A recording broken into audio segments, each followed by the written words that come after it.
बिस्मिल्लाहिर्रहमानिर्रहीम। अस्सलाम वालेकुम। मैं साजिद हुसैन हूं और आप मेरा व्लॉग देख रहे हैं।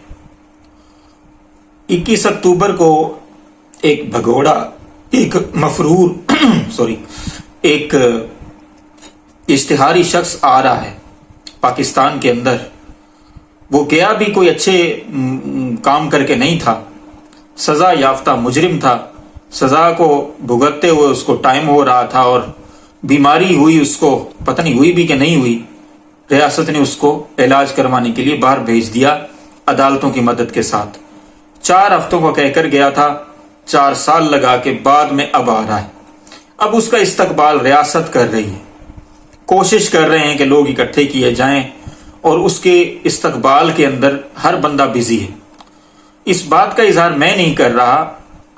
आज इस्लामाबाद हाई कोर्ट के अंदर एक मुकदमे के अंदर एक जज ने एक ऑफिसर को ताखीर से पहुंचने के ऊपर यह बात की कि हर बंदा मसरूफ है नवाज शरीफ के इस्तकबाल में। मिठाइयां खाई जा रही हैं नवाज शरीफ के इस्तकबाल में, हर बंदा मसरूफ है, कोई किसी को भी अपना काम याद नहीं। कहना यह था कि अदालत का हमारा जो निजाम है, पहले भी इसने झंडे नहीं गाड़े हुए थे, अब तो ये बिल्कुल नंगा हो गया है, सबके सामने आ गई है इसकी औकात। एक मफरूर, एक भगोड़ा, एक मुजरिम, एक इश्तिहारी जिसको राहदारी जमानत दी जा रही है, उसकी हिफाजती जमानत मंजूर करके उसको 21 तारीख को यहां पे लाहौर के अंदर उतारेंगे और उसको जो है वो जलसा करने की भी इजाजत होगी। हालांकि वो एक सजा याफ्ता मुजरिम है, ये नहीं है कि मुल्जिम है, उसके मुकदमात चल चुके, उसको सजा मिल चुकी, उसके ऊपर फैसला हो चुका। इसके बावजूद रियासत उसको लाने में लगी हुई है।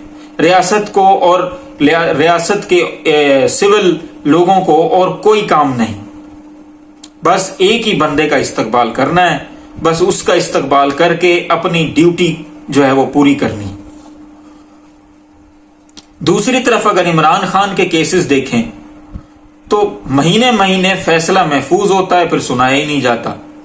एक तरफ ये नवाज शरीफ साहब हैं, इनके लिए जमानत की दरखास्त होती है, 25 मिनट के अंदर दरखास्त लग भी जाती है, उसके ऊपर एतराज भी नहीं लगता और 15 मिनट की समाअत के अंदर आधी से ज्यादा जमानत कन्फर्म भी हो जाती है। और बाज दफा जब इमरान खान के केसेस होते हैं, उनको ऑफिसर्स को अदालत नोटिस करती है और वो पहुंचते नहीं है।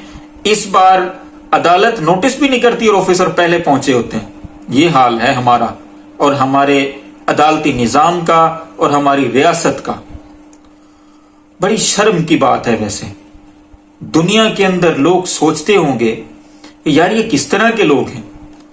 कल इन्होंने एक मुजरिम को, एक चोर को, एक भगोड़े को सजा सुनाई, आज उसको वजीर आजम बनाने पे तुले हुए हैं। इसलिए पाकिस्तान का बाहर अगर आप फलस्तीन के मामले में बयान देखें तो मेरा ख्याल है कि किसी ने उसको संजीदा नहीं लिया। सब जानते हैं कि ये अमेरिका के आगे लेटने वाली कौम है, इनकी बात कोई नहीं सुननी, हर बंदे ने अपनी बात करनी है। गैरत नाम की कोई चीज रह नहीं गई हमारे पास। बड़े शर्म की बात है। और दूसरी तरफ अगर मैं बात करूं सहाफत की, तो सहाफत में एक नाम है आसमा शिराजी साहिबा का। वो जो कह रही हैं कि फरख हबीब के छोड़ जाने के बाद अब इमरान खान का नजरिया दफन हो चुका होगा। अब फरख हबीब, उस्मान डार और सदाकत अब्बासी तो इनको याद है क्योंकि उन्होंने इनके हक में बयान दे दिया है।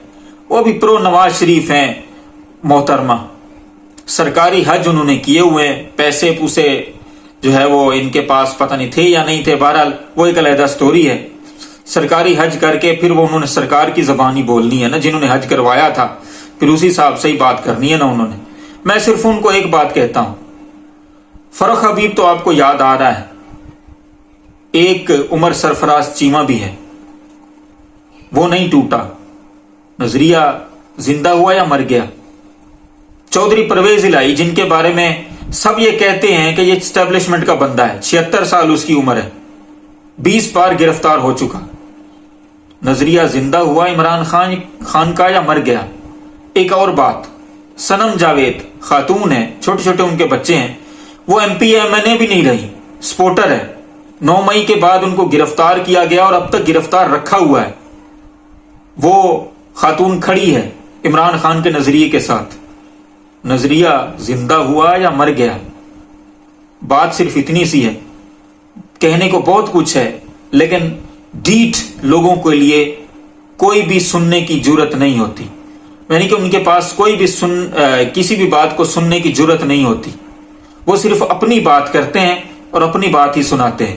جس طرح ان محترمہ نے یہ کہہ دیا کہ فرخ حبیب عمران خان کو چھوڑ گئے ہیں، لہذا عمران خان کا نظریہ دفن ہو گیا۔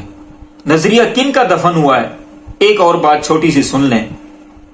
نواز شریف نے 2017 میں جب پاناما JIT کا فیصلہ آیا اور انہوں نے کہا کہ جی ووٹ کو عزت دو، جب باجوہ کو ایکسٹینشن دی جا رہی تھی، قرآن کے اوپر حلف لے کر اپنے بندوں کو اس نے بھیجا کہ نواز شریف یہ باجوہ صاحب کی ایکسٹینشن کے لیے ووٹ دینا ہے۔ اب ووٹ کو عزت دو کا نظریہ زندہ ہوا یا مر گیا؟ بات صرف اتنی سی ہے کہ کوئی بات نہیں، صرف بندہ اپنی بات کرتا ہے، بندی ہے تو اپنے لفافے کو حلال ثابت کرنے کے لیے لگی ہوئی ہے، اگر کوئی بندہ ہے وہ بھی ایسے ہی کر رہا ہے۔ 150 سے زیادہ لوگ نواز شریف بھگوڑے چور اشتہاری کو لینے کے لیے دبئی پہنچ چکے ہیں، خرچہ نواز شریف کا ہے۔ حالت ان کی یہی ہے۔ اللہ تعالیٰ آپ سب کو آسانیاں دے، تمام دیکھنے سننے والوں کو، اور آسانیاں تقسیم کرنے کی توفیق بھی دے۔ ان مشکل حالات میں اپنے فلسطینی بھائیوں کے لیے دعا ضرور کریں، اپنے آس پاس دوستوں رشتہ داروں کا خیال کریں، اور اپنے اس چینل کا بھی آپ کا بہت بہت شکریہ۔